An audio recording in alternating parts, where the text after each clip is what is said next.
If you watched UFC 275's main event, you might have seen something a bit strange from Yuri. Yeah, a few ignored taps. This caused many in the community to go into a frenzy that Yuri had actually gotten away with a fake tap. Well, it turns out Mark Goddard cleared that all up, but it got us thinking, what about the times this actually did happen?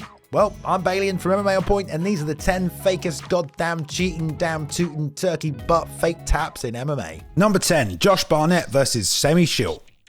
Back in 2001, there weren't that many heavyweight submission artists, well, still aren't these days to be honest, at least compared to how many knockout artists there are, but among the Frank Mirs and the Nogueiras you had Josh Barnett, who was a complete expert at taking people down and tapping them out. The babyface assassin was only a 23-year-old lad when he joined the UFC, and along his journey he met SEMMY.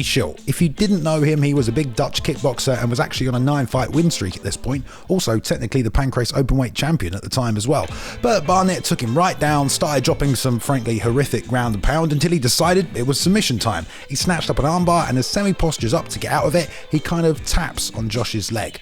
Now this one is a bit notorious across MMA forums as a classic example of a fighter tapping just once to see if the other guy will loosen his hold. It's not multiple taps so the ref stops the fight, just enough that there might be a moment to take advantage. Sadly, SEMMY didn't get out of the armbar and was actually forced to tap promptly before his arm snapped in two. Number 9, Diego BRANDAO and Pablo GARZA. Given the way Diego BRANDAO fights, you'd think every opponent of his had spent several years at school stealing his lunch money, and now he finally gets the opportunity to get revenge. He was a member on Team Bisping during the Ultimate Fighter 14, but not even Mike at times could calm him down. Hey! Back it in! After winning the Ultimate Fighter 14 finale against Dennis Bermudez and a one-on-one start, he got to work smashing through the 145-pound roster in the UFC. He was booked to fight the Scarecrow Pablo GARZA on a fight night card, and BRANDAO wasted no time pressuring GARZA, putting that BJJ black belt to good use, obviously. He got the fight to the ground, passed guard, and set up a very tight arm triangle. But as he locked it in, GARZA lifted his left arm and tapped once on the shoulder of Diego. The sub had only just been strapped on, and most people thought it was an attempt to perhaps get BRANDAO to loosen his choke before he fully sunk it in. It didn't work, however. Diego kept squeezing, sunk his hips down, and made him tap out properly. I guess if you think it was a fake tap, it wasn't very subtle, but when you're face down on the mat trying to choke someone out, anything that feels like a tap could get you to loosen your grip. Good luck trying to get Diego to do that though. Man's a very ferocious competitor. Number 8, Charles Oliveira versus Kevin Lee.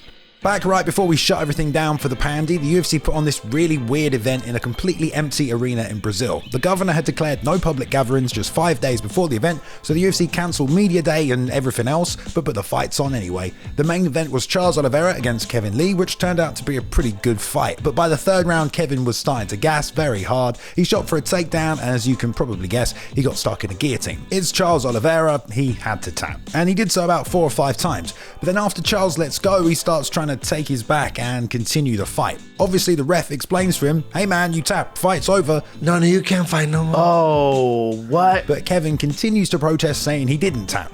I'm sure you're thinking, hey, maybe he went out for a few seconds, maybe he's confused. Well, that's not what everyone thought. Masvidal called him a hoe-ass bitch, and he did miss weight as well, so that pissed a few other people off. Still, one of the stranger moments in MMA. What did Kevin think? These guys ain't even choking me, it's me, I'm getting choked. Number 7, Brandon Royval versus ROGERIO BONTORIN.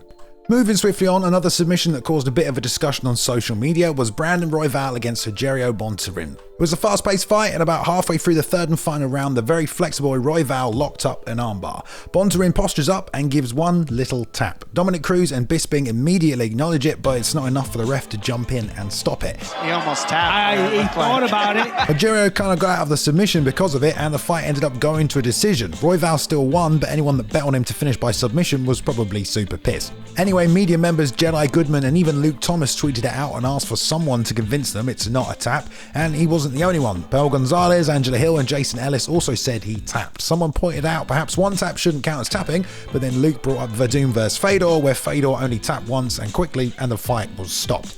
In any case, Bontorin denies that he ever tapped. Let's face it, even if he did, why would he admit it? Number 6, Chael Sonnen. What would the outlandish career of Chael Sonnen be without a few fake tap stories thrown in, eh? He can pretty much cross everything else off his MMA achievements list anyway. First off, there was that time in the WEC where Chael fought 16-0 Paulo Filho, a BJJ gold medalist who caught him in a very nasty armbar. It was so bad Chael screamed in pain, and well, the ref thought he was tapping, but he didn't. The fight was stopped anyway though. Chael was upset post-fight, but the commission kind of just sided with the referee. Then against Anderson Silva, of course, most of you know the story. He was fighting a champion unbeaten in the UFC, took him down and beat him up for the whole fight, only in the closing 30 seconds to be caught in a triangle armbar. Clearly he didn't want to, but with one hand, Chael gave one tap. But when the ref stopped the fight and Anderson let go of the submission, Chael continued fighting and tried to take top position as if he'd never tapped in the first place. Okay, I see what you're doing, Chael. And the way I thought it worked was that if you tap, you lost that round. It wasn't until they watched back the replay in slow motion did Goldberg finally declare it was all over, and the crowd applauded the champion. Oh, and I suppose there was also that weird fight in Bellator with Tito, which had conspiracy theorists running wild, helped by the fact Chael told everyone he felt and heard Tito tap. Number 5, AKIRA CORASSNI versus Team Mayhem. The Ultimate Fighter 14 had some right characters, which led to a lot of shouting, pranks, and if you're AKIRA CORASSNI, reminded everyone that he's from the streets, brother. AKIRA was a competitor on Team Bisping from Sweden, and he could definitely throw hands after thugging it out to get in the house. He talked a fair amount of shit and managed to piss off Dustin Neese. Luckily though, if that happens on Tough though, you can just fight each other, so they did. And with 1 minute and 20 seconds left in the first round, Dustin locked up a heel hook. AKIRA sat up and tapped Dustin's leg one time while grimacing in pain. But funny thing about tapping once, well, no one really knows what that means. Herb Dean clearly didn't think it was enough to stop the fight, but everyone cage side immediately began shouting, "He tapped! He tapped!" Dustin even looked at Herb like, what the hell, bro? Thinking the fight should probably be over, but it wasn't, and it went to a decision, and AKIRA won. Then a couple of episodes later, he was matched up with Dennis Bermudez in the semi-finals, and the same thing nearly happened again. The Swedish gangster came out and started blasting Bermudez with heavy shots that almost finished him, but the Menace got the takedown and started working for a front headlock. But a couple of seconds later, and AKIRA's hand taps the side of Dennis several times, and it looks again like a bit of a fake tap. Even Bisping saw it and immediately shouted at him, "Don't tap!" as if he hadn't just already. Dennis just keeps cranking his neck though, and it gets to the point Herb has to ask AKIRA, "Are you tapping?" Because at this point he's not even sure. He did eventually tap though, but it certainly took some convincing. Rumour has it MMA forums have his nickname down as Ghost Tap somewhere. Number 4, Matt Lindland versus Murilo Bustamante.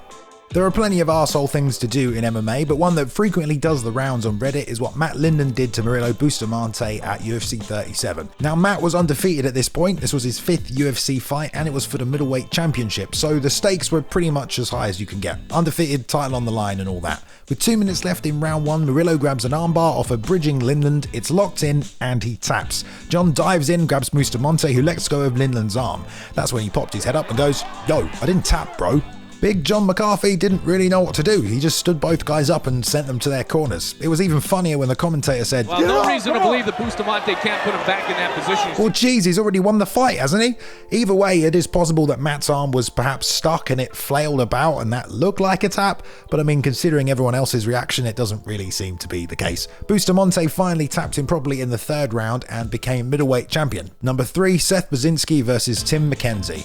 Season 11 of The Ultimate Fighter also had some future UFC staples, including Seth BACZYNSKI, who didn't win the show. In fact, he lost his fight on the finale against Brad Tavares, and so he wasn't signed. He had to earn his way back to the big show. He made an appearance late that year at Tachi Palace Fight 7 against a Mr. Tim McKenzie. About 2 minutes in, as Seth is dropping ground and pound, Tim throws up an excellent armbar. He's cranking on it, and as he tries to go belly down, that's when a grimacing Seth pops up, and as Tim really sinks it in, he gives 3 quick taps to his chest.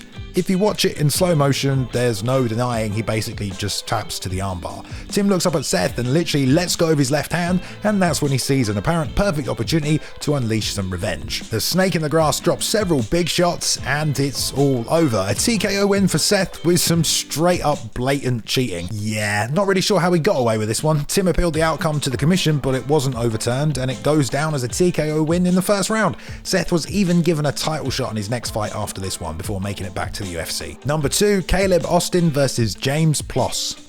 Not sure if this is a normal thing in the US, but to celebrate before his high school graduation, Caleb Austin made his amateur MMA debut against James PLOSS up in Maine. 2 guys fighting for the first time, anything can happen, right? Well, you probably weren't expecting this. 2 minutes into the fight, it's on the mat and Caleb gets caught in a guillotine while in top full guard. The ref wasn't wearing his glasses apparently, or just wanted to make sure Caleb wasn't going unconscious, so he got right down close to see how tight the choke was. Only thing is that meant he totally missed what was happening on the other side. Turns out it was tight enough to disrupt an amateur debut, and Caleb had to tap, no doubt spoiling his graduation. Both men sat up and just sort of looked at the ref, wondering why he hadn't stopped the fight yet. His response, "Oh, you guys are done? I didn't see anything. Keep going." So Caleb did. He jumped on Ploss, started dropping ground and pound until the ref finally stopped the action. Yeah, someone fucked up big time. Well, the ref's name was John English, and he apologised to the team after the fight, admitting he was basically in a very bad position. Ploss and Caleb shook hands afterwards, and Ploss even stated fighting is extremely emotional and psychological. Austin did say that if he was in that situation again, he would acknowledge the tap, but put it down to his collegiate wrestling mentality. No retreat, no surrender. Number 1, Renan Ferreira versus Fabricio Werdum. What happened at PFL 3 last year is probably the most high-profile case of the old fake tap in recent memory. Fabricio Werdum had just left the UFC. For a legend like that, there were plenty of promotions he could have arrived at. My hope was for Triller Triad Combat. Team MMA could use some bigger boys, but I guess the professional fighting league is pretty good. Did you know you can win $1 million? Well, for a former UFC heavyweight champion, it probably sounded like easy money, but he was matched up against the then unknown Renan Ferreira, but fella has a bit of a reputation now, let me tell ya. I can't believe this news. Anyway, the fight starts. Werdum does his old flying sidekick and takes him down. Renan sweeps him but lands right into a triangle choke. He starts dropping big bombs on Werdum as he doesn't quite have the right angle, but he gets his foot under his knee and slowly Renan's right arm taps twice on Werdum's shoulder. Keith Peterson clearly didn't see it, but even Kenny Florian on commentary did. He thought it was over. It looked like that right hand tapped the shoulder for a couple seconds there, Randy. Fabricio didn't really have a choice and kept squeezing, and Renan decided to carry on blasting him over the top with more sledgehammers. A couple of seconds later, and Werdum is unconscious, and everyone's a bit confused because didn't that guy just tap? They play back the replay as Werdum was complaining to the officials, and yeah, they confirmed what everyone at home thought. He appealed to everyone's favourite commission, the New Jersey State Athletic Board, and they actually overturned the result to a no contest. You see, justice at last after 10 entries. But would you give any of these guys the benefit of the doubt? Well, you can let us know in the comments below. Have a good day now. I'm Bailey from MMA On Point, and yes, we are finally here in our brand new office. Let's go check it out. Hey, what's up, everybody? Welcome to our MMA Challenge of the Week. Today, I'm joined by the greatest referee in the world, Mr. Mark Goddard. I would punch him straight in the back of the fucking head. That's right, a brand new channel with brand new content. Welcome to Fight Front, the home of personality-driven MMA. Today, it's an MMA challenge where I take the worst rated UFC character in UFC Undisputed 3 all the way to the heavyweight championship of the world. And I'm reacting to Colin McGregor. Make sure you scroll on down and hit subscribe because you do not want to miss all the new content coming your way on this brand new channel. And hey, it's me, Tommy Toehold, and I'm rolling around on a damn monitor. A big shout out to Luke Taylor for editing this video. You can find him and some of his amazing artwork on Twitter at cool2me_. Shout out to Ben Rosette and the excellent music he provided during the intro video. His music can be found on streaming platforms everywhere. There is a link in the description, and follow him at Ben Rosette on Instagram and on Twitter.